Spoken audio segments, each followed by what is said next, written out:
Hi friends. एक बच्ची अपने रूम में खेल रही होती है। वो अपनी डॉल के साथ हर वक्त अटैच थी, उससे बातें करती रहती थी और खेलती रहती थी। इतने में इसका भाई उसके रूम में आता है। वो कहता है 9 बज चुके हैं और अब हमारे सोने का टाइम हो चुका है।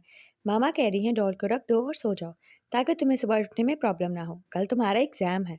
लेकिन वो इस बात को बिल्कुल सीरियस नहीं लेती। वो अपने भाई से लड़ती है कि मुझे अभी और खेलना है अपनी डॉल के साथ, फिर थोड़ी देर बाद में सोऊंगी। डॉल उसका भाई उसे छीन लेता है।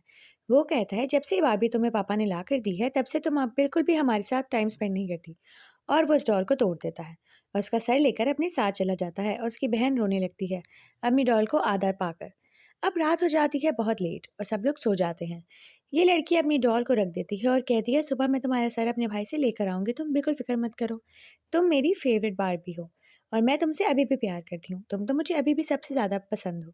और ये कहकर वो सोने के लिए चली जाती है और अपनी डॉल से प्रॉमिस करती है कि सुबह मैं तुम्हें प्रॉपर सेट करके रखूंगी, तुम बिल्कुल फिक्र मत करो। मैं अपने भाई से खूब लड़ूंगी और उसको मामा से खूब डांट पड़वाऊंगी।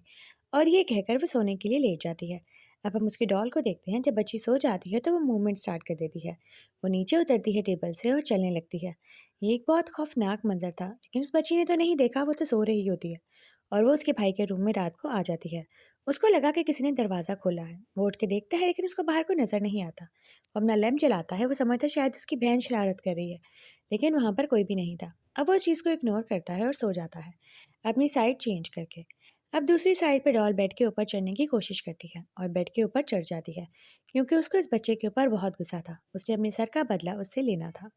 अब हम देखते हैं डॉल मूव करके ऊपर बेड पर आई थी और उस बच्चे के पास आकर खड़ी हो जाती है। ये बहुत ही खौफनाक सीन था जो हम देखते हैं उस डॉल को मूव करते हुए आध सर के बगैर। अब सुबह होती है और वो बच्ची उठती है। वो देखती है कि उसकी डॉल पूरी पड़ी हुई है, यानी उसका सर उसके साथ अटैच हो चुका है। अब थोड़ी ही देर में उसकी नज़र साइड पे पड़ती है, जहाँ पर उसके भाई का सर पड़ा होता है। वो उसको देखकर बहुत डर जाती है। वो कहती है ये क्या। और यहाँ वो चीखने लगती है और अपनी माँ को बुलाने लगती है कि देखो भाई के साथ क्या हो गया, और इतनी खौफज़दा हो जाती है अपने भाई का कटा हुआ सर पाके। और यही मूवी ख़त्म हो जाती है, यानी उस डॉल ने अपना बदला ले लिया।